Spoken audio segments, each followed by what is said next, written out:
Susanti, dosen Universitas Multidata Palembang, program studi manajemen. Selamat pagi semuanya. Hari ini kita ketemu lagi dengan mata kuliah perilaku konsumen ya.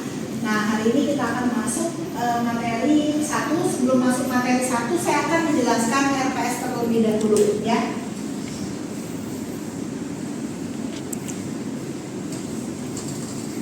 Oke, ini ada poin A, B, dan C ya. Poin A di sini ada identitas tentang RPS, kemudian kita langsung masuk ke poin B. Di sini ada identitas mata kuliah. Mata kuliahnya mata kuliah program studi, kemudian program studi manajemen, fakultas untuk fakultasnya Fakultas Ekonomi dan Bisnis, nama mata kuliahnya perilaku konsumen, kemudian kode mata kuliahnya M3206, sedangkan bobot mata kuliahnya 2 SKS, artinya kita satu minggu itu cuma satu kali ketemu. Kemudian mata kuliah prasyaratnya adalah manajemen pemasaran, kemudian semesternya semester 6. Kemudian sifat pengambilan wajib terbatas, ketersediaannya umum, dan pendekatan pembelajarannya kita menggunakan blended learning, artinya kadang-kadang kita ada penugasan, ada studi kasus ya, kemudian juga bisa juga beberapa hal berkaitan dengan seminar dan lain-lain. Kemudian dalam RPS ini ada yang namanya pembagian dari capaian pembelajaran atau sering disebut dengan CPL. CPL ini adalah capaian pembelajaran yang dibebankan untuk mata kuliah perilaku konsumen ya. Jadi nanti dari prodi program studi memberikan CPL kepada dosen pengampu mata kuliah. Di sini dibagi menjadi 4 bagian, ada SK03, PE08, KK07 dan KU01. Di mana SK03 ini di sini dinyatakan tentang mampu berwirausaha, bekerja sama, bertanggung jawab, serta cara berkomunikasi dengan rasa percaya diri tinggi, didukung oleh jiwa kepemimpinan yang berempati untuk memecahkan setiap persoalan. Kemudian yang PE08 menguasai konsep dan strategi bisnis retail, hubungan pelanggan, promosi dan periklanan serta perilaku konsumen. Kemudian KK07 mampu menerapkan dan menganalisis konsep dan strategi bisnis retail, hubungan pelanggan, promosi dan periklanan serta perilaku konsumen. Kemudian KU01 di sini mampu menyelesaikan masalah berdasarkan pemikiran saintifik dan inovatif sesuai dengan bidang keahliannya dan nilai humaniora secara mandiri ya. Kemudian setelah ada CPL turun menjadi CPMK. Ya, CPMK itu adalah capaian pembelajaran mata kuliah. Di sini kita bisa lihat ada CPMK 01, 02, 03 dan 04. Di mana CPMK 01, 02, 03 itu menjawab dari PE 08, 07 dan KU01. Sedangkan CPMK 04 menjawab PE SK 03. Di sini menekankan tentang mahasiswa mampu mengembangkan kepercayaan diri, berkomunikasi, berkolaborasi, memecahkan masalah dalam bidang perilaku konsumen. Setelah CPMK, kita akan turun ke sub CPMK ya. Sub CPMK ini tentunya sudah kita cocokkan juga dengan CPL ya. CPL yang dibebankan pada mata kuliah perilaku konsumen.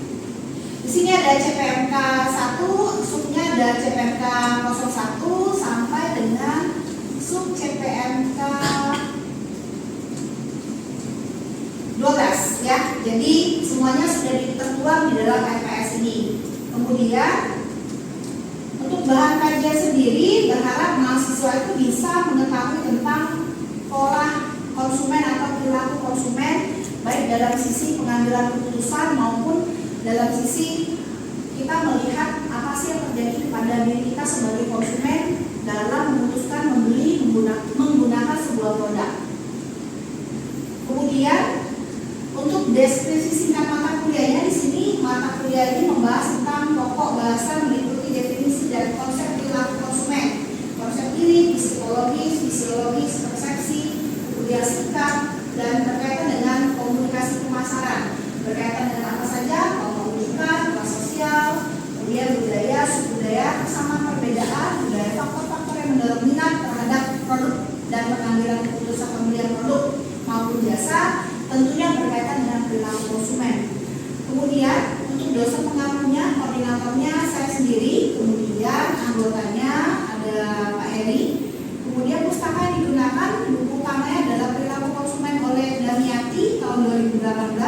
perilaku konsumen menurut Sigman di sini tahun 2010. Kemudian pendukungnya menggunakan buku perilaku konsumen dan strategi pemasaran menggunakan J. Paul Becker di sini tahun 2014. Penerbitnya Salemba 4. Kemudian untuk bobot penilaian, kuis dan soft skill itu masing-masing 10%, kemudian tugas 20%, UTS-nya 30%, puasnya 30% ya. Kemudian jadwal konsultasi Senin sampai Jumat jam 1 sampai jam 2, boleh di luar waktu tersebut ketika memang membutuhkan. Kemudian sanksi ini bisa kita lihat mahasiswa wajib memiliki kehadiran 75%, jika di bawah 75% artinya tidak bisa mengikuti ujian akhir ya. Kemudian yang kedua, mahasiswa itu dilarang untuk melakukan tindakan yang merugikan mahasiswa itu sendiri. Misalnya dalam hal ujian, UTS dan UAS itu membuka kopelan, membuat kopelan, mencontek, maka nilainya akan E. Poin ketiga adalah sanksinya di luar dari poin 1 dan 2 ketika terjadi masalah di dalam kelas, dosen wajib dan berhak untuk menegur mahasiswa tersebut. Kemudian untuk tabel kuliah, pokok bahasan dan tugas membaca ya, kita bisa lihat di sini sudah dibuat dari pertemuan 1 sampai pertemuan 15 ya. Pertemuan 1 hari ini kita akan bahas tentang keanekaragaman di pasar ya. Di sini kita lakukan diskusi dan pertanyaan dan tanya jawab. Kemudian untuk pertemuan kedua ada motivasi konsumen, pertemuan ketiga kepribadian dan perilaku konsumen, keempat persepsi konsumen, kelima pembelajaran konsumen, keenam pembentukan dan hubungan sikap konsumen terhadap konsep sikap. Kemudian ketujuh komunikasi dan perilaku konsumen. Setelah itu pertemuan 8-nya kita ujian tengah semester. Kemudian pertemuan 9 kelompok rujukan dan pengaruh keluarga. Pertemuan 10 kelompok kelas sosial dan perilaku konsumen. Pertemuan 11 pengaruh budaya terhadap perilaku konsumen. Pertemuan 12 budaya dan perilaku konsumen. Pertemuan 13 perilaku konsumen lintas budaya, di sini berkaitan dengan internasional ya. Kemudian pertemuan 14 pengaruh konsumen dan penyebaran inovasi, dan terakhir adalah proses pengambilan keputusan konsumen. Nah, dari materi 1 sampai 15 ini kita bagi menjadi 2 tugas pokok ya.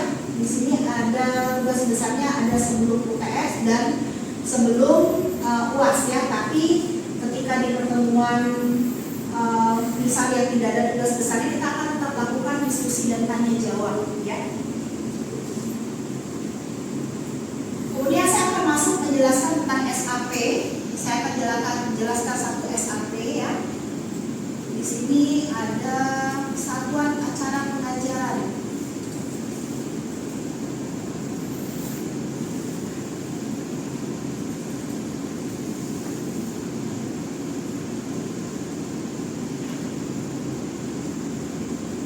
Oke, di sini kita bisa lihat pokok bahasan pertama atau katakanlah pertemuan pertama. Di sini ada keanekaragaman di pasar ya. Capaian pembelajarannya ada CPNK 01. Mahasiswa mengidentifikasi berbagai perilaku konsumen dalam konteks lingkungan global yang dinamis berkaitan dengan ruang lingkup perilaku konsumen. Nah, di sini kita bisa lihat pertemuan 1 ada sub CPNK. Di sini memahami perilaku sub CPNK 1, memahami perilaku konsumen sebagai ilmu pengetahuan terapan. Kemudian memenuhi model sederhana pengambilan keputusan konsumen dan memahami etika pemasaran. Di sini ada penilaian, ada indikator, ada bentuk dan kriteria. Di sini menjelaskan perilaku konsumen, kemudian menjelaskan keterkaitan konsep pemasaran dengan perilaku konsumen, menjelaskan tahapan pengambilan keputusan konsumen, menjelaskan etika dan tanggung jawab sosial, dan menjelaskan konsep pemasaran yang memperhatikan kepentingan masyarakat. Di sini bentuknya adalah membalik respon tanya jawab baik dari dosen dan mahasiswa. Kemudian kriterianya ketepatan dalam menjelaskan materi. Kemudian untuk bentuk pembelajaran, metode pembelajaran penugasan mahasiswa. Di sini kita lihat karena kita banyak di luring ya, darinya kan jaranglah dipakai pasti ya, karena kan tidak ada kendala ya. Nah, kita lihat di sini untuk luringnya ada kuliah onsite, kemudian tanya jawab, ada kita bisa diskusi secara sama-sama ya dengan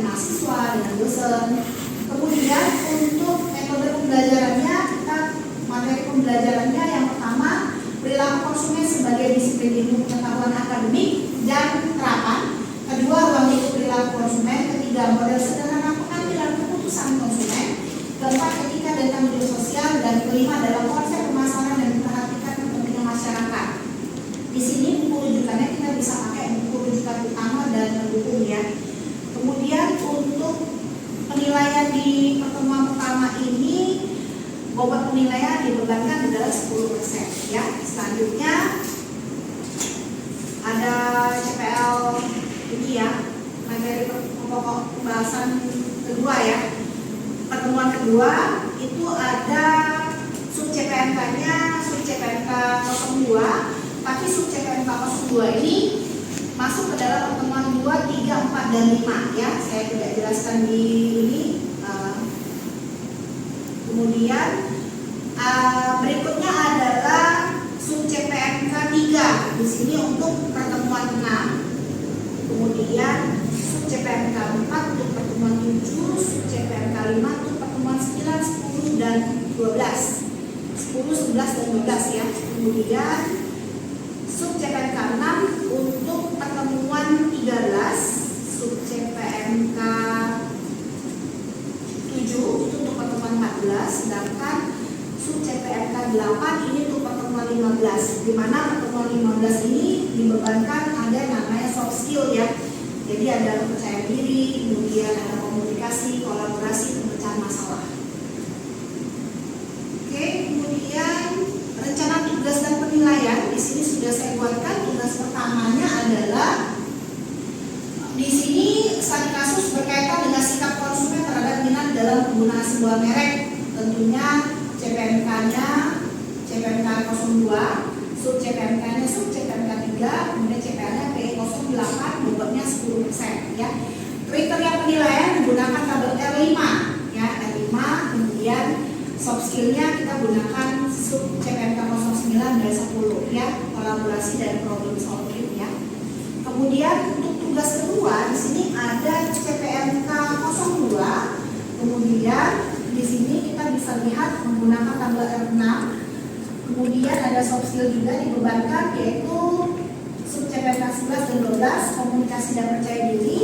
Tugas yang diberikan adalah dosen memberikan tugas kepada mahasiswa untuk menyusun esai makalah secara kelompok mengenai studi kasus berkaitan dengan pengambilan keputusan konsumen ya. Tentunya nanti ini akan dipresentasikan di depan kelas. Kemudian di sini ada instrumen penilaian, ada tabel R5, di sini rubrik penilaian percaya diri. Kemudian ada tabel R6 penilaian kolaborasi, kemudian R7 penilaian komunikasi, kemudian problem solving. Tabel R5 untuk studi kasus, kemudian tabel R6 untuk penilaian tugas penulisan esai ya. Jadi ini untuk RPS yang disampaikan. Apakah ada pertanyaan untuk RPS-nya? Belum ada. Kalau belum ada, kita akan masuk materi pertemuan 1 ya. Baik, Bu.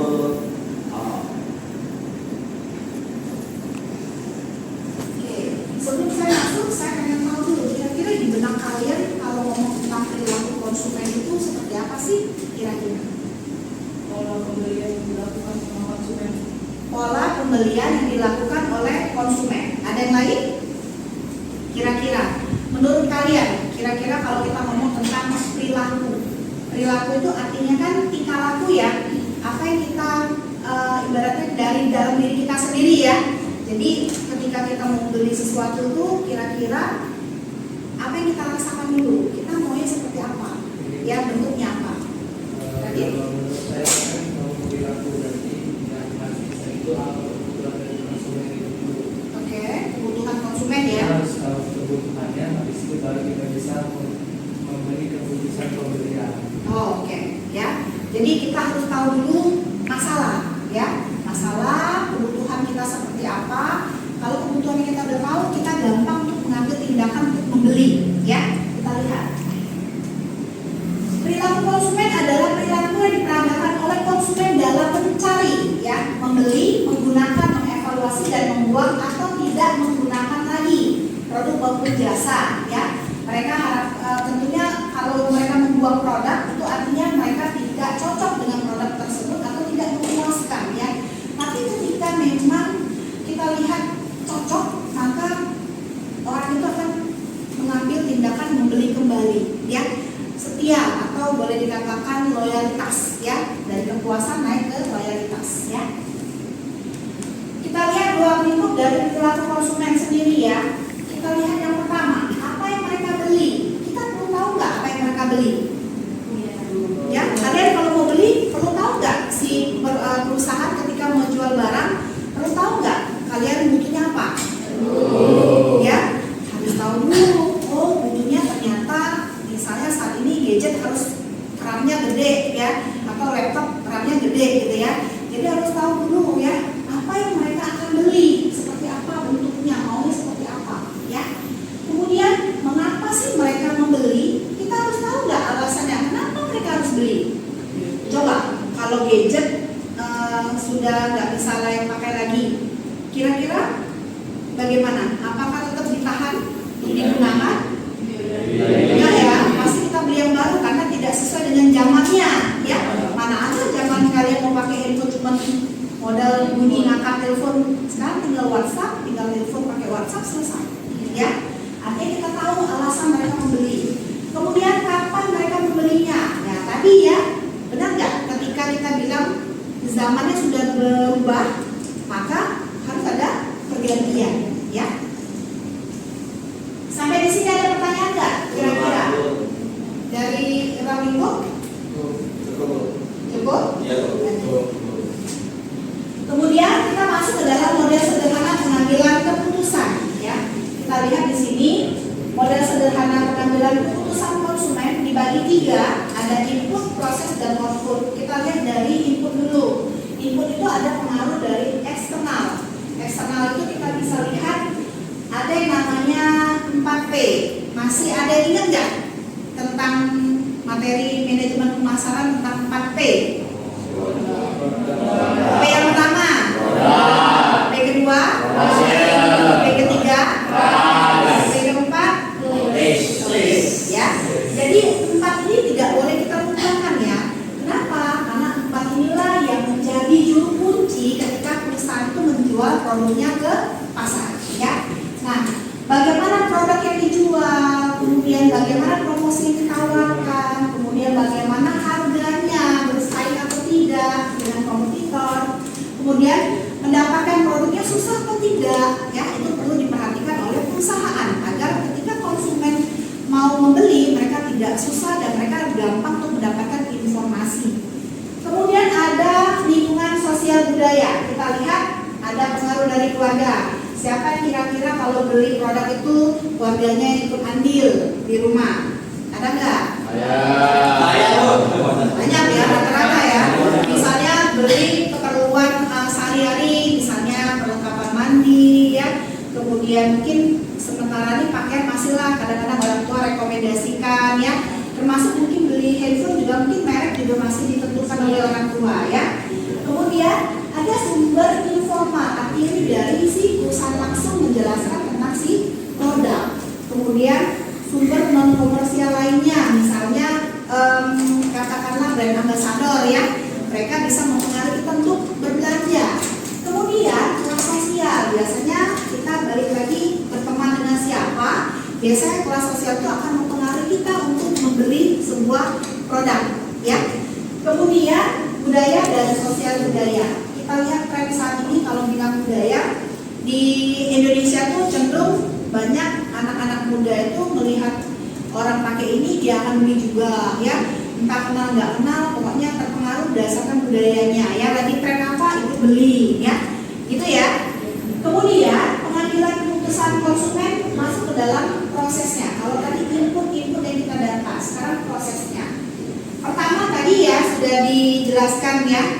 Kata Radit tadi, kita tahu dulu masalahnya, kita kenal dulu kebutuhannya kita, ya. Sudah tahu, artinya kita harus mencari apa lagi langkah kedua? Mencari informasi, ya. Setelah mencari informasi, kita lakukan apa? Evaluasi alternatif, ya. Kemudian yang keempat langsung keputusan pembelian, ya. Setelah keputusan pembelian kita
yang dipromosikan dan yang selama ini kita mencari informasi mengenai handphone tersebut, apakah benar ketika kita menggunakan itu sesuai dengan keinginan kita?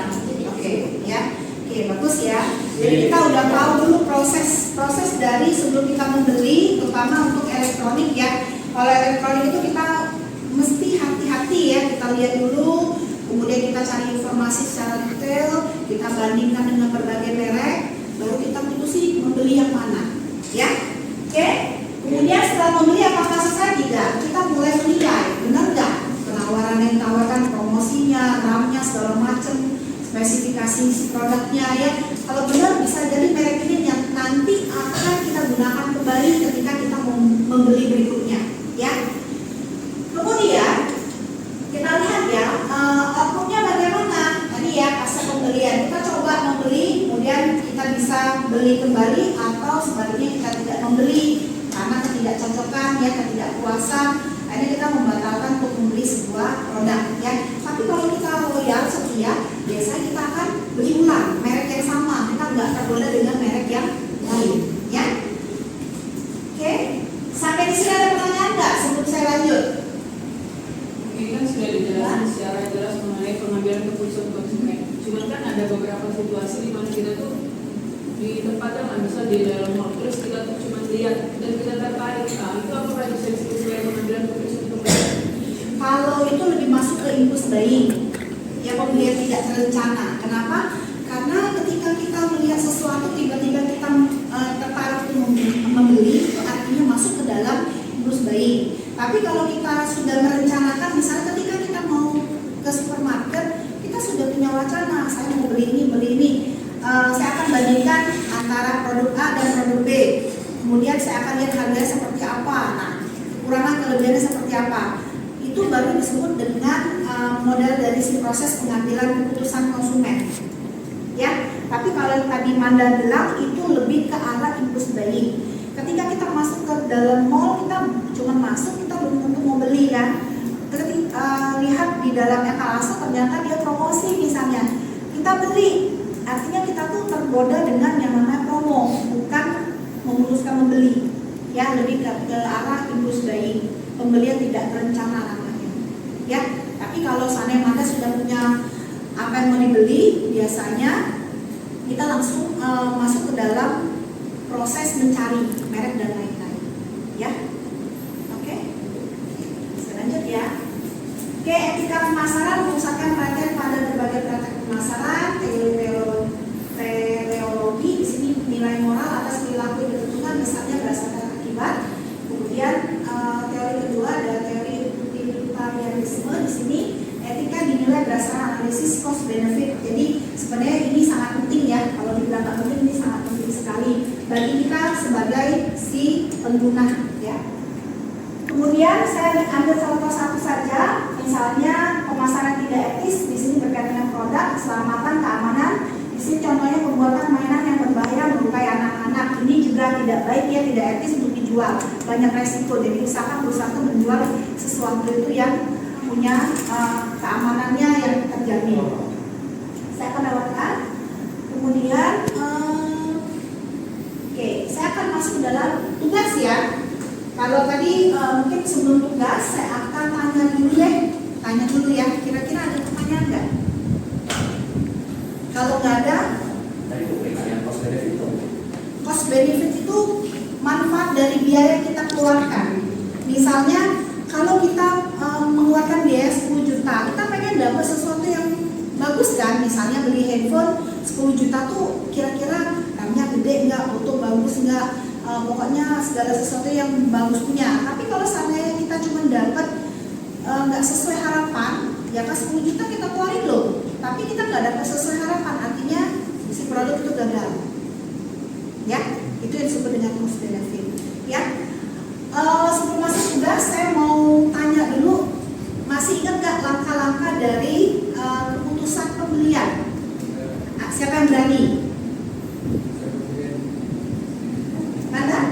Yang pertama itu menentukan kebutuhan kayak analisis kebutuhan kita baca. Oke. Yang kedua mencari informasi mengenai produk tersebut. Setelah kita dapat beberapa produk yang kita ingin kan. Oke. Itu kita pasti bakal bisa lah mengenai informasi produk tersebut. Oke. Terus yang ketiga, alternatif. Jadi Evaluasi alternatif. Jadi bisa dari bukan berdasarkan produk itu sendiri, bisa kita cari melalui pengalaman orang yang telah menggunakan produk tersebut. Oke. Setelah dapat, kita baru menentukan keputusan. Itu Oke. langkah keempat, keputusan Pembelian. pembelian, baik percobaan maupun pembelian ulang. Jika kita sudah menjadi pelanggan loyal dari merek tersebut. Oke. Terus yang keempat itu proses pasca pembelian. Kelima. Ya, kelima kali itu pasca pembelian itu di mana evaluasi terhadap apa yang kita beli tersebut, kayak mereview apakah produk ini sebanding dengan apa yang kita dapatkan dan kita keluarkan. Oke, bagus ya. Saya yakin semua sudah paham ya, langkah-langkah ini tidak bisa kita lupakan karena langkah inilah yang paling sering kita lupakan ketika kita membeli sesuatu. Usahakan kita gunakan 5 langkah ini ketika membeli barang-barang, apalagi barang-barang yang mahal ya. Tapi mungkin kalau untuk kebutuhan dasar, makan, minum saya rasa nggak perlu ya, karena biasa lapar ya pasti makan, haus ya pasti minum ya. Oke, saya akan lanjut ke tugas ya. Tugas minggu depan kita masuk ke dalam studi kasus ya. Saya akan berikan studi kasus. Di sini kasusnya adalah sebuah perusahaan makanan ringan membuat iklan yang menampilkan anak-anak sekolah yang menjadi lebih keren dan populer setelah memakan produknya. Iklan tersebut banyak ditayangkan di kanal YouTube anak-anak dan program TV anak-anak. Pertanyaannya, apa unsur pemasaran tidak etis dari iklan tersebut? Kemudian apa potensi dampak dari iklan ini terhadap konsumen muda? Dan yang terakhir adalah sebutkan prinsip etika yang dilanggar. Jadi dalam etika pemasaran sebenarnya kita bisa lihat tadi contohnya kan menjual mainan yang berbahaya itu masuk ke dalam etika juga ya, bahwa itu tidak etis, nggak boleh dijual. Terus kita menaikkan harga yang tinggi itu juga nggak boleh sebenarnya ya. Jadi minggu depan kita akan bahas tugas ini. Untuk penugasannya ada pertanyaan nggak? Ya. Ada juga pertanyaan. Nah, tugasnya itu kita jawab mandiri atau secara kelompok? Oke, tugasnya dibuat individu. Jadi nanti kita akan diskusi menurut Natasha seperti apa, Dandi, Radit, Ana, Manda gitu ya. Kita akan kompilasi mana yang menurut pendapat kalian kira-kira sesuai nggak dengan teorinya. Ya, oke. Ada pertanyaan sebelum saya tutup? Tidak ada? Kalau ada? Ada boleh nanya. Tidak ada? Oke, jangan lupa tugasnya dikumpul minggu depan ya. Cukup sekian pertemuan hari ini. Sampai jumpa minggu depan. Terima kasih.